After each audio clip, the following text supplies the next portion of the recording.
Wali Kota Medan Bobi Nasution telah menerima surat pemberitahuan pemecatan dari DPC PDI Perjuangan Kota Medan. Bobi dipecat karena mendukung calon presiden bukan dari PDI Perjuangan. Lalu bagaimana dengan anak sulung Presiden Joko Widodo, Gibran Raka Buming Raka? Ketua DPC PDIP Solo FX Hadi Rudiatmo menganggap Gibran Raka Buming Raka sudah bukan lagi anggota PDI Perjuangan.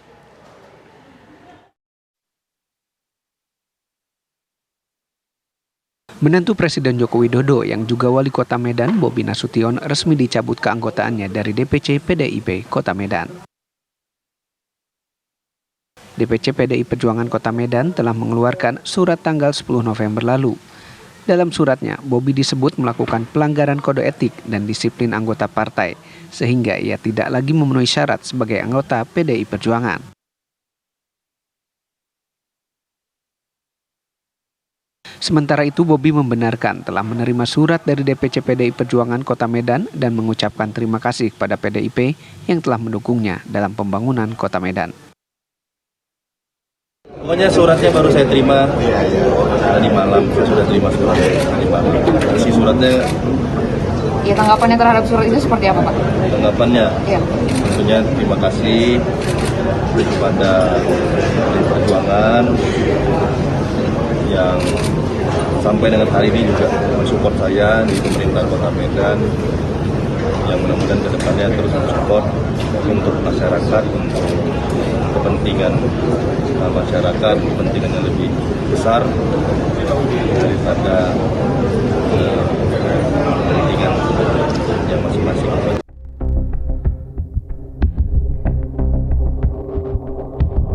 Sama halnya dengan Bobi Nasution, Gibran Raka Buming Raka juga sudah dianggap bukan anggota PDI Perjuangan lagi. Hal tersebut diucapkan Ketua DPC PDI Perjuangan Solo, FX Rudiatmo.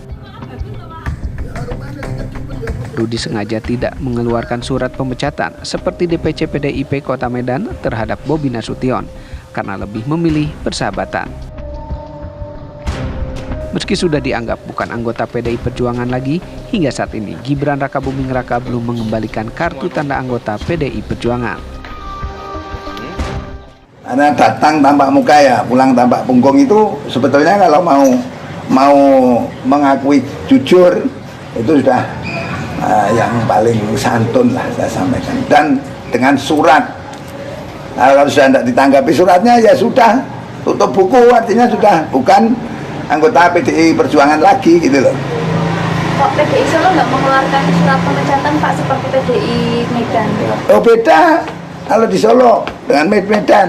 Bedanya apa Pak? Ya sopan santunnya tangguh kok. Oh, iya. Gibran Raka Buming Raka dan Bobi Nasution dianggap sudah tidak layak lagi menjadi kader PDI Perjuangan. Mereka berseberangan arah politik dengan PDI Perjuangan dan dianggap telah melanggar kode etik dan disiplin anggota partai, serta tidak memenuhi peraturan dan keputusan partai. Dari Medan, Sumatera Utara dan Solo, Jawa Tengah, tim TV One mengabarkan. Menjelang pemilu 2024, aparatur sipil negara atau ASN Kabupaten Kudus, Jawa Tengah diwajibkan untuk menjaga netralitas dan tidak terlibat dalam dunia politik. Pemkab Kudus bahkan memberikan larangan kepada ASN untuk berfoto dengan simbol-simbol jari dan menyiapkan aturan yang dapat memberi sanksi hingga pemecatan ASN. Usulkan kita presiden yang baik. Inilah simbol-simbol foto pada ASN yang dilarang oleh Pemkab Kudus menjelang pemilu 2024. ASN hanya boleh berfoto dengan mengepalkan tangan seperti pada gambar yang disimulasikan dan tidak boleh foto dengan pose kode jari tangan. Hal ini dilakukan guna menjunjung tinggi netralitas ASN dalam pemilu mendatang. Kepala BKPSDM Kudus, Putut Winarno menjelaskan, pihaknya telah menyiapkan draft yang nantinya akan mengatur netralitas ASN di Kudus. ASN yang tidak netral pada pemilu akan mendapat sanksi, mulai dari sanksi ringan penurunan jabatan dan sanksi berat berupa pemberhentian sebagai ASN.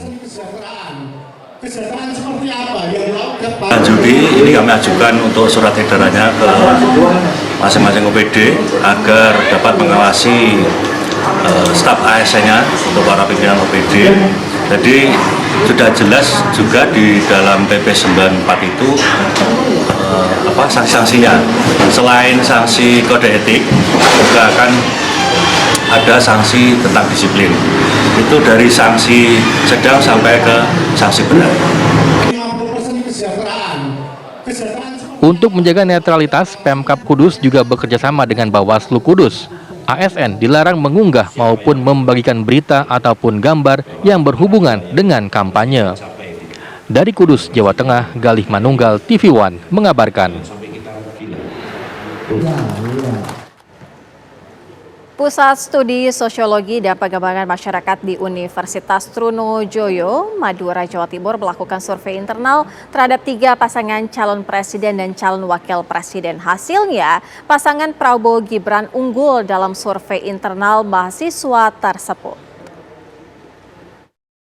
Pusat Studi Sosiologi dan Pengembangan Masyarakat Pusat Studi Sosiologi dan Pengembangan Masyarakat bekerjasama dengan Unit Kegiatan Mahasiswa Fakultas Riset Universitas Trunojoyo Madura, UTM melakukan survei kepada mahasiswa terkait 3 pasangan calon presiden dan wakil presiden yang disukainya.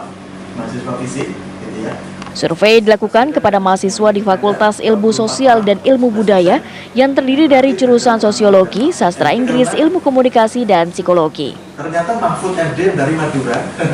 Pertanyaan survei tentang pasangan capres dan cawapres pilihan itu disebar melalui Google Form. Hasilnya, dari 3 kontestan capres-cawapres, 81% mahasiswa memilih Prabowo Gibran, 11% memilih Anies Muhaimin, dan 7,3% memilih Ganjar Mahfud. Apa yang sudah kita lakukan? Ketua Pusat Studi Sosiologi dan Pengembangan Masyarakat UTM Bangkalan, Medi Aginta Hidayat menjelaskan, pemilih Prabowo Gibran didominasi oleh pemilih perempuan. Dan dari 3 pasangan yang kemarin sudah muncul namanya dan sudah mendapatkan nomor undian di KPU, data kami itu memperlihatkan bahwa mahasiswa FISIP UTM itu cenderung memilih pasangan Prabowo Subianto dan Gibran. Itu yang pertama. Yang pilihan kedua adalah pasangan Anies Baswedan dan Muhaimin Iskandar. Kemudian yang ketiga adalah pasangan Ganjar Pranowo dan Mahfud MD. Hasil survei tersebut sedikit mengejutkan karena cawapres Mahfud MD yang berasal dari Madura tidak mempengaruhi pilihan mahasiswa. Dari Bangkalan Madura, Dimas Farik Abdurrahim, TV One mengabarkan. Program studi sosiologi kegiatan mahasiswa Fakultas Riset.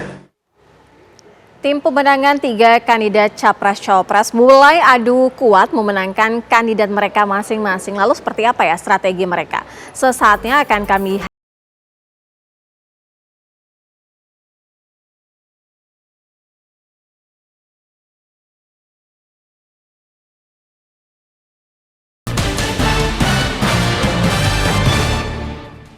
Pemirsa, mendapat nomor urut resmi dari Komisi Pemilihan Umum atau KPU, masing-masing tim sukses sudah menunjukkan optimisme yang tinggi. Bahkan sejumlah strategi telah disiapkan sejak nomor urut belum resmi ditetapkan KPU kemarin.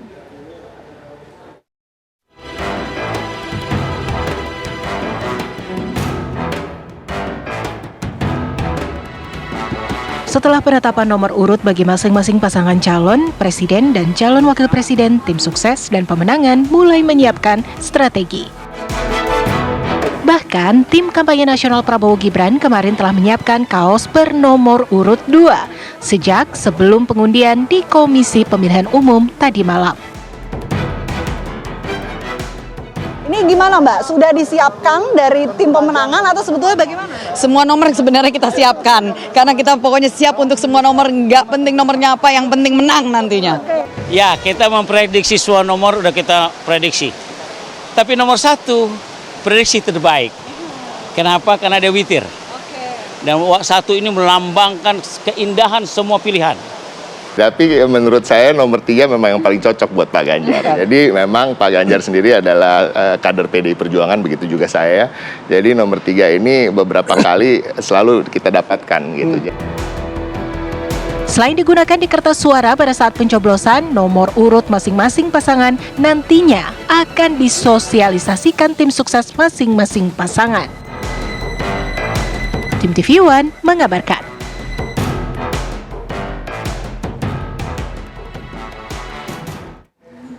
Untuk membahas lebih lanjut lagi seperti apa strategi dari masing-masing tim sukses, kita akan berdialog dengan perwakilan dari 3 kandidat ini. Ada Mbak Tamara Geraldine dari TPN Ganjar Mahfud, sudah ada di studio bersama saya pada sore hari ini. Cantik sekali, terima kasih Mbak Tamara sudah hadir.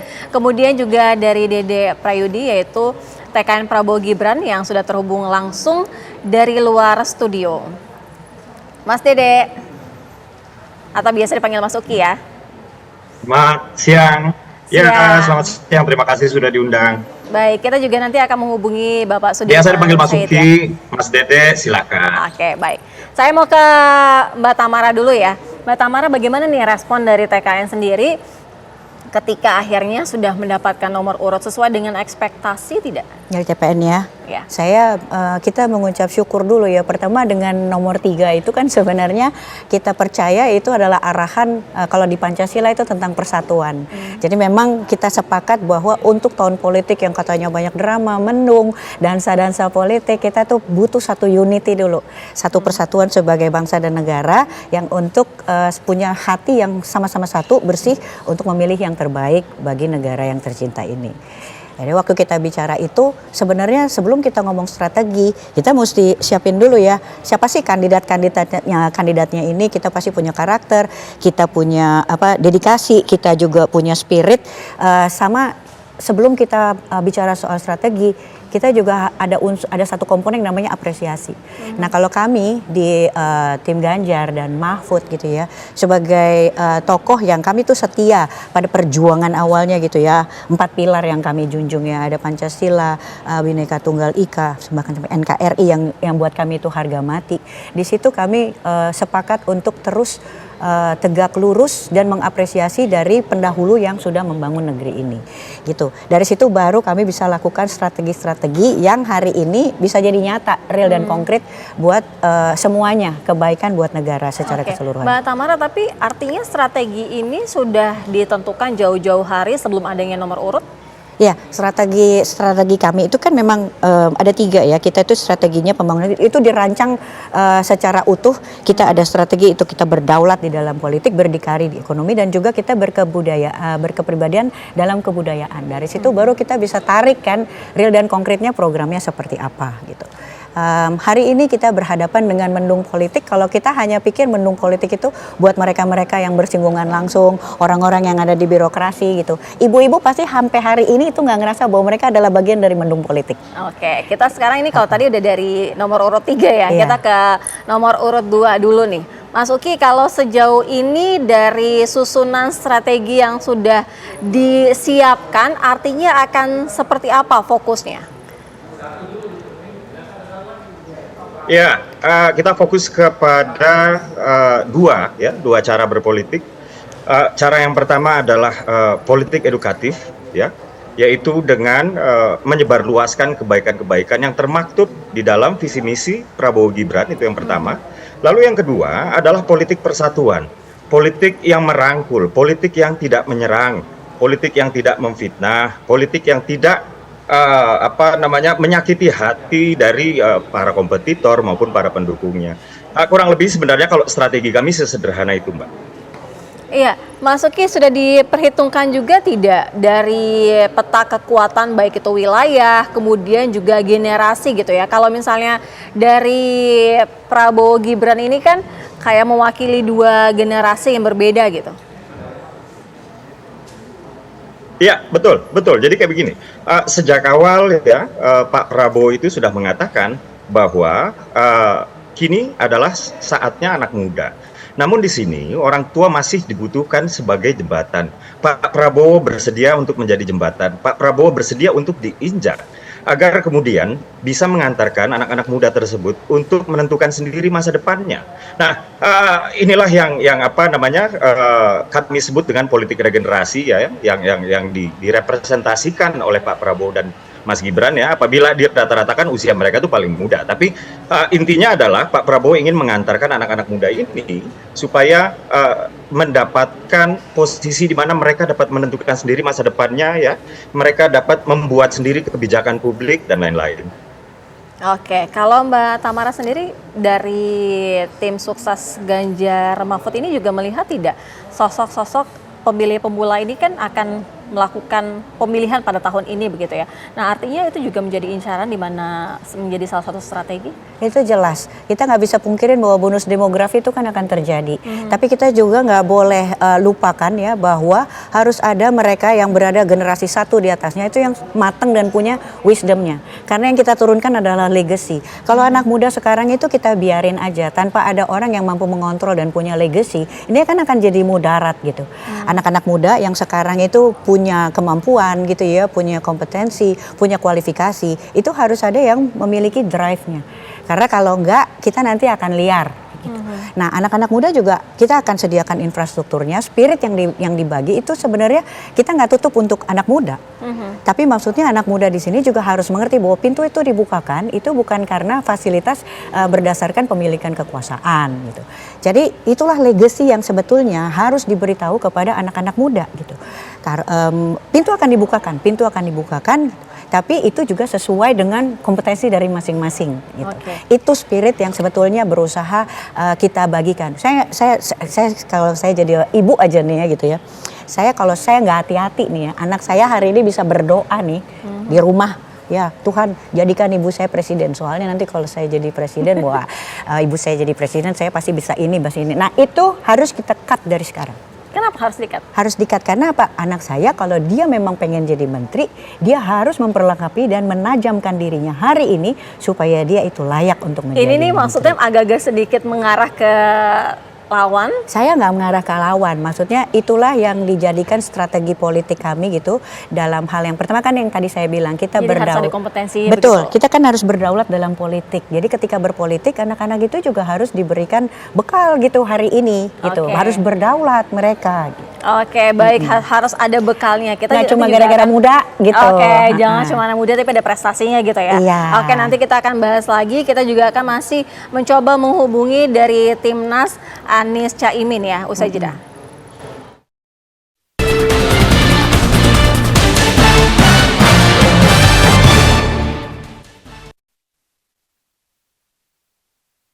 Sehingga bisa menghadiri acara DPW PKB Jawa Tengah menggelar halako kiai dan santri Kabupaten Pati. Dalam halako tersebut, ratusan kiai dan santri menyatakan dukungan dan juga bertekad memenangkan pasangan Capres-Cawapres Anies Baswedan Muhaimin Iskandar pada Pilpres 2024 mendatang. Para kiai dan santri akan turun langsung ke masyarakat mensosialisasikan sosok Anies Muhaimin yang diusung Koalisi Perubahan. Selain di Pati, DPW PKB akan menggelar halako kiai dan santri di seluruh wilayah Jawa Tengah.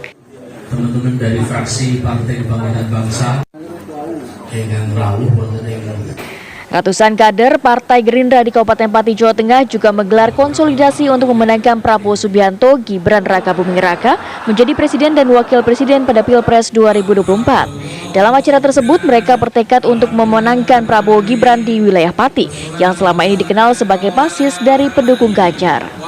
Bahkan mereka yakin pasangan dari Koalisi Indonesia Maju itu bisa menang satu putaran. Hal itu dikarenakan kehadiran Gibran yang dinilai bisa menjadi magnet bagi masyarakat Jawa Tengah. pengurus Empat partai politik pengusung Ganjar Pranowo dan Mahfud MD di Sumbawa, Nusa Tenggara Barat menggelar konsolidasi pembentukan tim pemenangan. Konsolidasi yang berlangsung di Sekretariat DPC PDIP Sumbawa ini dihadiri oleh ketua DPC masing-masing. Setelah terbentuknya tim pemenangan ini, mereka akan mulai bekerja menyusun rencana kerja sampai dengan mendekati pemilu 2024, termasuk membentuk tim pemenangan di tingkat kecamatan. Dari Pati, Jawa Tengah dan Sumbawa NTB, Abdul Rohim Irwansyah, TV One mengabarkan. Ya setiap, tapi kalau saya lihat ini menang nih, ini pakai kiai menang nih. Itu cukup berpengaruh juga. Sebelum kami lanjutkan untuk berdialog mengenai adu kekuatan untuk tim sukses ini, kami akan hadirkan informasi dalam bentuk grafis di mana ini akan menjelaskan bagaimana sebenarnya perbandingan tim sukses dari ketiga kandidat.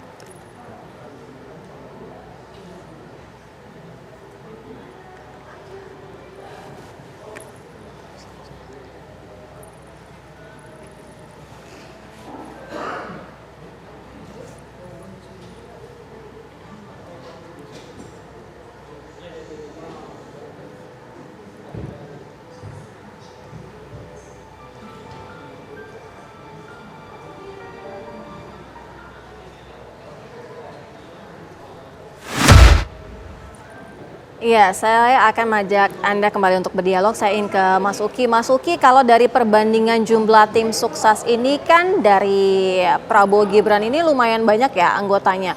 Artinya strateginya akan seperti apa sih? Apakah secara keseluruhan di wilayah-wilayah tertentu yang suaranya notabene belum mumpuni atau belum kuat begitu? Ya, terima kasih.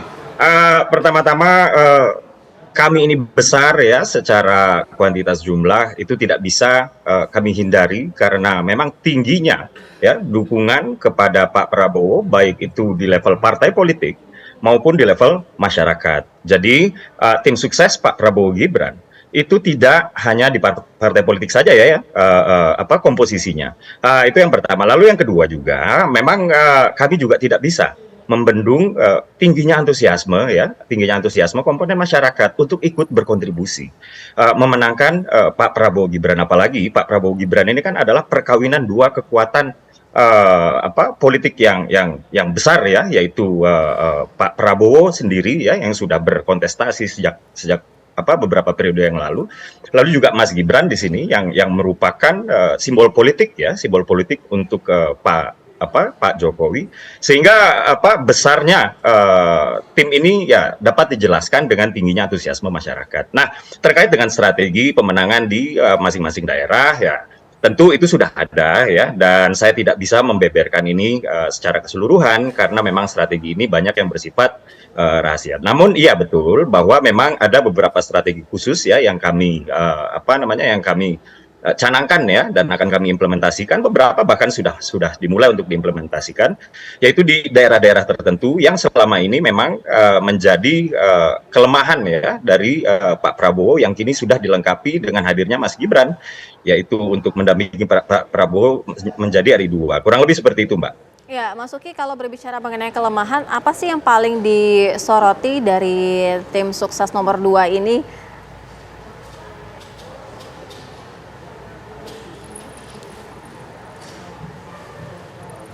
Halo, gimana? Iya, sebenarnya apa sih kalau misalnya berbicara mengenai kelemahan, apa yang paling disoroti dari tim sukses nomor 2 ini mengenai celah-celah yang seharusnya menjadi mitigasi dalam pembentukan strategi ini? Oh ya, tentu dong kita juga melihat ya sosok Pak Prabowo sebagai capresnya ya.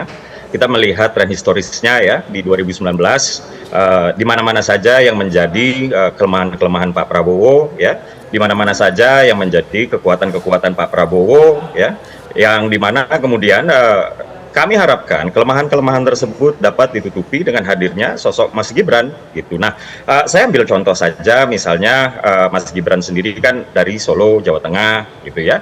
Atau tadi ya misalnya ada ada sebuah survei yang dilakukan di sebuah universitas di Madura, ternyata kawan-kawan mahasiswa justru sebagian besar mendukung Pak Prabowo Gibran, yang dimana sebenarnya menurut perhitungan-hitungan kita di 2019 yang lalu bahwa ini adalah daerah yang tidak cukup kuat untuk Pak Prabowo, misalnya seperti itu ya. Sehingga tentu ada daerah-daerah khusus ya yang menjadi perhatian kami ya, daerah-daerah yang sudah kami labeli sebagai daerah-daerah yang menjadi kantong suara, daerah-daerah yang kami labeli sebagai daerah-daerah yang lampunya lampu kuning gitu ya, lampu kuning ini artinya sedang, atau daerah-daerah yang dapat kami katakan suaranya ini harus kami perjuangkan untuk kami rebut gitu, karena ini merupakan bagian dari kelemahan suara Pak Prabowo pada 2019 lalu. Oke, kalau dari Mbak Tamara sendiri melihat bagaimana dengan suara-suara akan kekuatan itu, baik yang mendukung Ganjar Mahfud ataupun yang juga wilayah-wilayah tertentu yang notabene masih belum cukup kuat untuk mendukung Ganjar Mahfud ini? Nah, itu tuh tugas kami ya di TPN, itu memang kita bekerja itu kalau dibilang kan itu kayak satu tim ya, satu tim itu tadi makanya ditanya soal strategi gitu. Tim itu selalu punya strategi. Nah, strategi kami ini kita selalu diminta ya di TPN itu diminta untuk yang pertama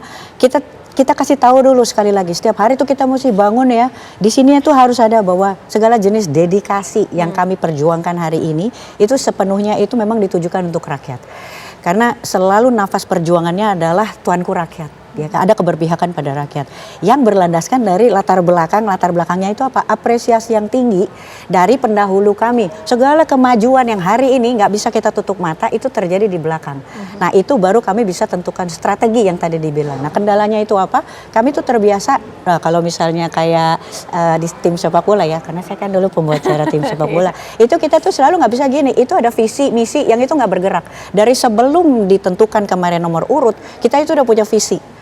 Dan di tim di TPN kami itu kalau fisik itu kan kita visioner lah ya gitu ya. Terus misi itu kan bagaimana cara kita mencapainya. Saya dulu bawain acara nih dulu sepak bola Liga Inggris ya di sini ya. Jadi misalnya gini Manchester United ya itu mau jadi juara Liga Inggris gitu. Dia kan itu visinya dia gitu. Tapi dia juga punya misi bagaimana cara mencapainya. Dia mesti hitung dong di kertas ya kan ya. Dia harus tahu siapa lawannya ya. Terus berapa kali dia harus menang, berapa kali dia harus kalah, bisa kalah atau dia seri. Nah, tapi nggak boleh lupa, visi, misi, ada goal. Goal itu setiap hari itu harus kita cek. Nah, kami di TPN itu terbiasa, goal itu mesti kita lihat. Bekerja, memenangkan tuh dari sehari lepas sehari. Hari ini kita kebobolannya berapa, memasukkannya berapa. Kalau kita kebobolan mulu, kita nggak bakalan itu. Manchester United kalau hari ini nggak ngecek kebobolan berapa dan memasukkan berapa, dia nggak akan bakal sampai di misinya, visinya dia menjadi juara Liga Inggris. Nah, di sini kami hari ini aja, kalau misalnya ditanya, gimana tuh memenangkan strategi? Kami cukup cerdaskan aja. Segala perjuangan kami itu akan menjadi sia-sia. Kesulitannya itu cuma apa sih? Kecerdasan bangsa dalam menangkap pesannya. Oke, Mbak Tamara, tapi menjadi concern juga tidak dengan adanya beberapa kader dari PDI Perjuangan yang sudah tidak lagi di PDI Perjuangan artinya kan, apalagi dari istana sendiri. Nah ini bagaimana dengan para pemilih yang mungkin agak terpecah belah atau seperti apa begitu? Anggaplah itu terjadi, Tugas kami adalah memastikan bahwa hal yang terjadi hari ini itu kita tidak hanya kebobolan tapi kita juga memasukkan. Caranya seperti apa? Caranya adalah mengisi kemerdekaan dengan cara yang sangat real dan konkret mencerdaskan kehidupan bangsa. Mbak saya di rumah tuh bangsa, saya cerdaskan. Jangan golput gitu. Supir saya di rumah itu bangsa. Saya cerdaskan aja, saya bilang kayak gini, Pak, ayo besok pilih, pastiin ya kita punya presiden yang tertanam ya. Kalau misalnya dia, pastikan aja petugas partai ya Pak, jangan petugas ormas. Oke, saya cerdaskan aja dengan hal-hal praktis dan natural dan sehari-hari. That's it gitu.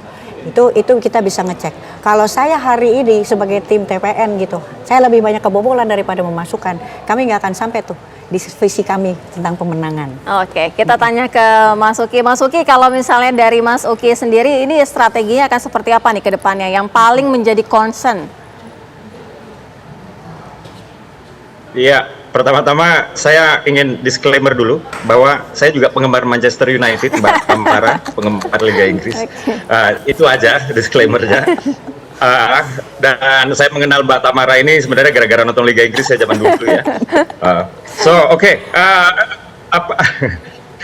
Apa yang menjadi concern kami saat ini adalah sebenarnya untuk mempertahankan keunggulan ya, Mbak. Jadi memang kita adalah sebuah realita ya yang sudah dipaparkan berbagai survei-survei yang kredibel bahwa Prabowo Gibran ini sedang unggul gitu. Tapi kami tidak ingin jumawa ya. Yang kami lakukan adalah terus merangkul orang sebanyak-banyaknya ya, terus memberikan edukasi yang sebanyak-banyaknya dan tentu ya bahwa negara ini adalah negara yang sangat besar ya. Negara ini terlalu kompleks ya untuk di-coupling oleh satu dua pihak saja. Maka di daerah-daerah atau kelompok-kelompok ya yang selama ini belum cukup terangkul oleh Pak Prabowo. Ini sekarang ini atau ke depan ini akan kami rangkul dengan cara-cara yang lebih intens lagi, yang lebih bersahabat lagi ya. Dan tentunya Pak Prabowo pernah bilang begini, hari ini kita rival ya secara kompetisi ya, kontestasi pemilu, tapi besok kita teman dalam pembangunan Indonesia. Jadi inilah yang kami ingin gaungkan dengan cara kami berpolitik hari ini, Mbak. Silakan. Baik, terima kasih Mas Uki, sukses selalu. Juga terima kasih Mbak Tamara, sukses selalu sudah bergabung bersama kami di Kabar Pemilu. Pemirsa, apa saja agenda ketiga kandidat Capres-Cawapres? Informasi yang kami hadirkan sesaat lagi. Tetaplah di Kabar Pemilu.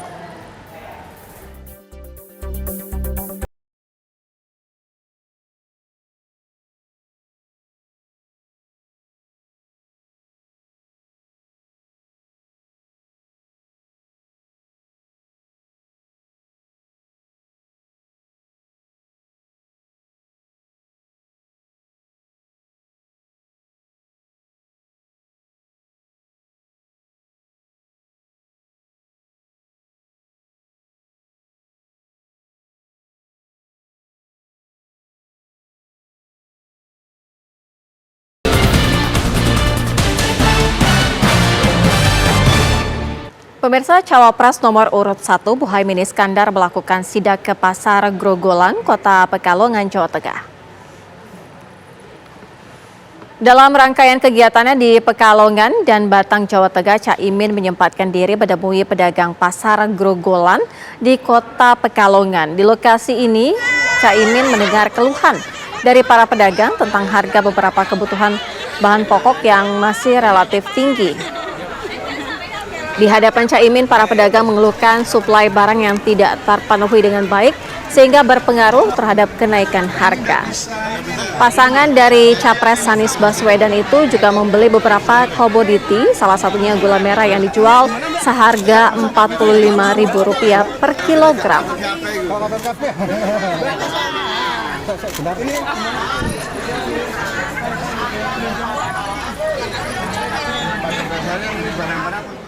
Pemirsa, Menteri Pertahanan Prabowo Subianto membuka pertemuan para Menteri Pertahanan negara-negara ASEAN di Jakarta.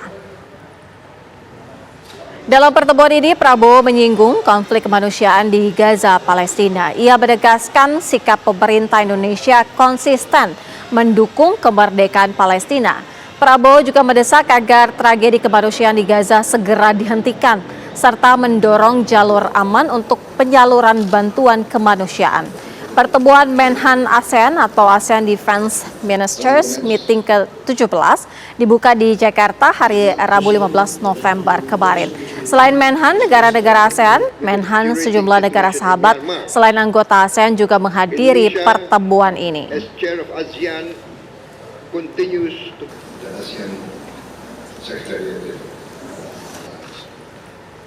Pemirsa, calon presiden nomor urut 3 Ganjar Pranowo menghadiri pengukuhan Guru Besar Fakultas Hukum UGM, Profesor Paripurna. Calon Presiden Ganjar Pranowo datang ke acara pengukuhan Guru Besar Profesor Paripurna di Balai Senat UGM Kamis siang. Ganjar datang sebagai Ketua Keluarga Alumni Gajah Mada atau Kagama. Profesor Paripurna selama ini merupakan senior Ganjar di Fakultas Hukum UGM. Dia juga merupakan salah satu pengurus Kagama.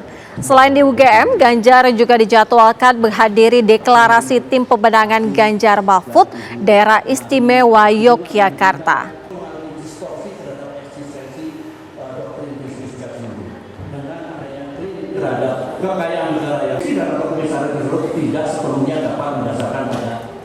Pemirsa, logistik pemilu telah tiba di berbagai daerah. Kabar yang akan kami hadirkan selengkapnya tetaplah di Kabar Pemilu Usai.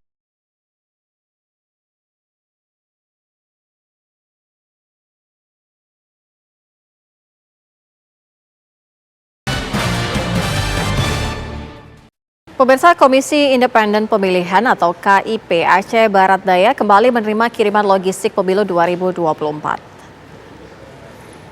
Sebanyak 884 tinta pemilu telah tiba di Komisi Independen Pemilihan Aceh Barat Daya. Dengan tibanya tinta pemilu berarti logistik tahap pertama yang dikirim KPU telah tiba seluruhnya seperti bilik suara, kotak suara dan juga tinta. Setelah pengecekan, seluruh tinta tersebut disimpan dalam gudang logistik dengan penjagaan ketat aparat keamanan. KIP Aceh Barat Daya kini menunggu pengiriman logistik tahap 2 berupa kertas suara, paku, bantal hingga segel plastik.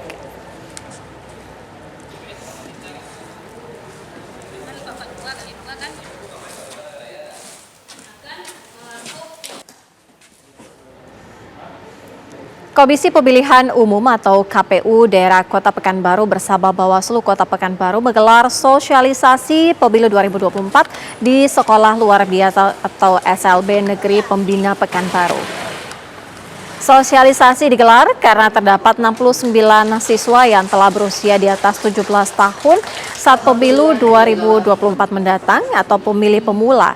40 siswa disabilitas mulai dari kelas 9 hingga kelas 12 dan dapat materi tata cara menggunakan hak suaranya saat di tempat pemungutan suara nantinya didampingi oleh keluarga.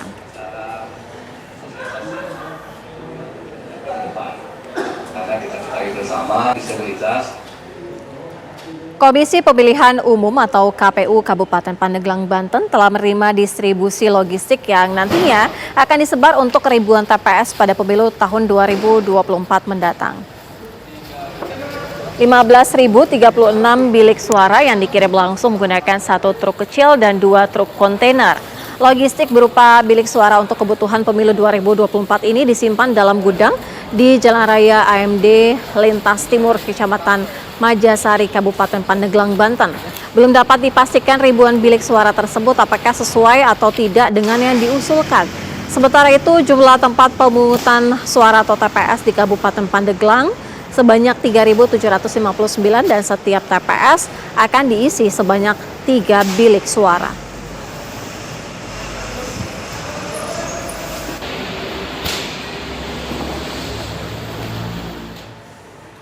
Sudah 1 jam kabar pemilu menemani Anda. Kami kabarkan, Anda putuskan. Mewakili kru yang bertugas, saya Sira Safira pamit undur diri. Sesaat lagi, Yohana Gabriel akan hadir menemani Anda dalam program Ragam Perkara. Terima kasih, sampai jumpa.